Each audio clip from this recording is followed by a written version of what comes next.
17 साल के चेपॉक डोमिनेशन के बाद माही की सीएसके ने पाटीदारी के सामने बिना लड़े समर्पण कर दिया है।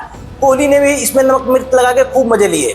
उम्र बीतने के साथ धोनी की समझ तो बढ़ती ही जाती है, पर साथ ही उनकी स्पीड भी और तेज होती जाती है। पिछले मैच में सूर्या को 0.12 सेकंड में स्टंप किया, तो आज भी खतरनाक फिल शॉट को 0.16 सेकंड के रिस्पॉन्स टाइम में स्टंप कर दिया। जब फिल शॉट का पैर कुछ देर के लिए हवा में आया, तभी उन्हें स्टंप कर दिया। गजब खिलाड़ी हैं, ये तो जवान होते ही जा रहे हैं। कभी हवा का रुख नापते, कभी बॉलर से बात करते धोनी। पर यह सब भी कप्तान रजत पाटीदार को 17 साल से पुराने चेपॉक में हार के इतिहास को बदलने से रोक नहीं सका।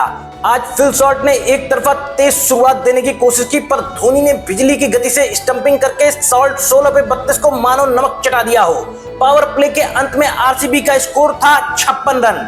पद्दी कल भी 14 पे 27 का कैमियो खेल के अश्विन का शिकार हुए, पर कोहली 30 पे 31 तेजी बढ़ाने के चक्कर में नूर का शिकार हो गए। कप्तान पाटीदार के कैचेस छूटने का सिलसिला जारी रहा। 15 ओवर में 138 रन बन गए थे। नूर ने छक्का खाने के बाद लिविंगस्टोन को बोल्ड मार दिया और इसी 16वें ओवर में जितेश ने छक्का मार के स्कोर को 154 तक पहुंचाया।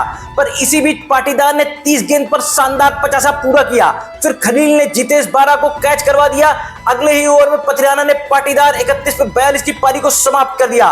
फिर कुरनाल को भी आउट कर दिया और पारी के 19वें ओवर में सिर्फ वाइड का इकलौता रन, जिससे कंफर्म 200 तो रुक गए। पर लास्ट ओवर में टिम डेविड ने कर्रन को 3 लगातार छक्के मारकर स्कोर को 196 रन पर पहुंचा दिया। अब चेन्नई की पारी की शुरुआत हुई जब भुवनेश्वर मैदान पर उतरे। पारी के दूसरे ओवर में ही खतरनाक हैजलवुड ने राहुल त्रिपाठी को बाउंसर मार वापस भेज दिया और इसी ओवर में हैजलवुड ने कप्तान गायकवाड़ शून्य को भी वापस भेज दिया। शुरुआती अटैक इतना धारदार था कि शुरुआती 4 ओवर में सिर्फ 18 रन पड़े और 2 चौके तो किनारों के भरोसे गए थे। इसके बाद तो पाटीदार ने रिव्यू लेकर अंपायर के फैसले को पलटा और भुवनेश्वर ने लगातार तीसरा ओवर फेंकते हुए हुडा को भी वापस भेज दिया। चेन्नई का स्कोर 26 पर 3। पावर प्ले का अंत, सीएसके का स्कोर 30 रन। 18 साल बाद चेपॉक पे जीत का सूखा मिटने का मौका आ चुका था। 12वें ओवर में सुयश ने 2 रन दिए और 8 ओवर में 122 रन बच गए और इसी दबाव में रचिन 31 पर 41 का संघर्ष भी यश दयाल ने बोल्ड मारकर समाप्त कर दिया। इसी ओवर में दयाल ने शिवम दुबे 19 को बोल्ड मार दिया और 29 पर 98 बचे थे। तब इवन अश्विन के आउट हो जाने के बाद कहीं धोनी आए और रन बनाने के लिए कोशिश भी नहीं की।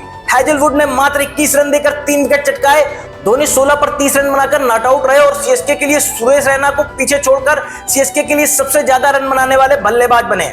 सीएसके मात्र 146 रन बना सकी और 50 रन के बड़े मार्जिन से मैच हार गई है।